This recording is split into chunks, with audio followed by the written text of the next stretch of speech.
Ako si Carmela Golpe Basco na kamarero ngayon na pananalangin sa halamanan ng Gethsemane. Sa totoo lang, hindi namin alam kung paano ginawa at kailan to ginawa.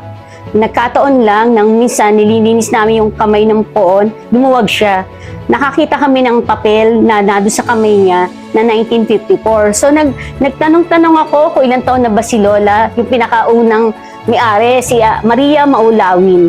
So ngayon nagtanong ako, 1904 si Lola. So ngayon naisip namin, si Lola Santa naman 1924. So naisip namin, siguro ay more than 100 years na yung santo. Ang unang may-ari ay si Maria Maulawin Dalena.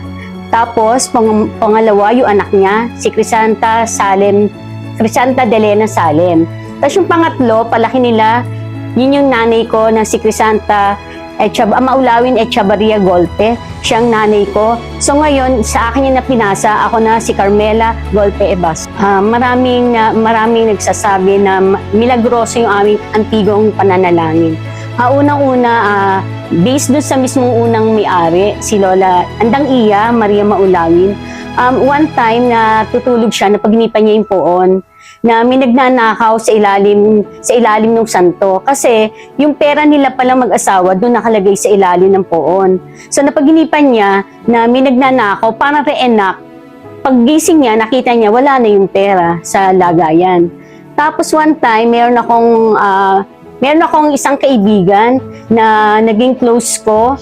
Tuwing mahal na araw, naggagaya kami ng kanyang andas. So yung pala, kasi ilang taon na siya walang anak. Yung pala, from time to time na siguro nakakailang years na siyang paggagaya, binubulungan niya pala yung pananalangin. So tapos itong parang pang-last na magbubuntis siya, pag-akit niya doon sa andas, bumulong uli siya. March yun, pero April buntis na pala siya. Tapos may mga nagsasabi din na pag-aalis sila papuntang abroad, binubulungan nila ang pananalangin na nagkakatotoo naman. Ang hamon ay marami kaming hamon or marami kaming blessing na nangyayari sa poon. Ito yung bago namin siya ilabas, binibihisan namin, tapos pagkatapos ng bihis namin, kinabukasan, may padasal, pasyon, simula yung madaling araw hanggang tanghali, hapon.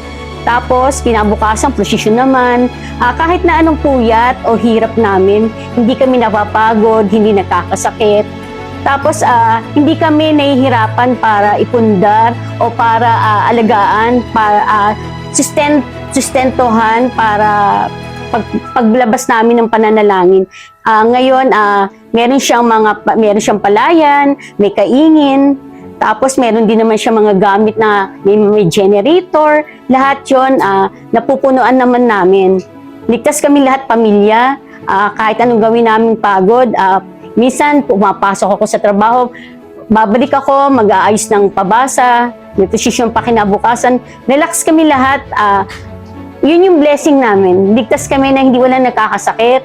Tapos financially, wala namang nagiging problema. Tuloy-tuloy yung daloy ng mga blessings sa amin. Simula bata na obserbahan ko na yung mga pasyon, mga posisyon. Masasabi ko lang, may anak ako, isa babae, si Eunice. Simula't-simula naman nakikita niya yung ginagawa ko. So, siya naman itumutulong. Pero ngayon parang ang dating sa kanya, mami, ikaw muna. Saka na ako. Pero naobserbahan niya lahat ng sistemang ginagawa namin. Tapos uti-uti na rin ako nag-invest ng mga gamit, lahat, pati damit, lahat ng gagamitin ng poon namin.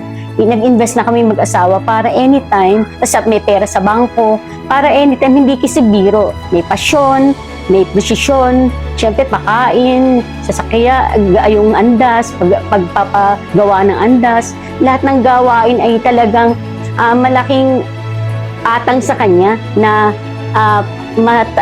bata pa lang sinasabi na namin, iyo to. Kasi wala naman talaga yung pagpapasahan. Yun lang. Ano naman siya, willing naman siya. Kaso ngayon, para siguro teenager pa, ikaw muna, mami.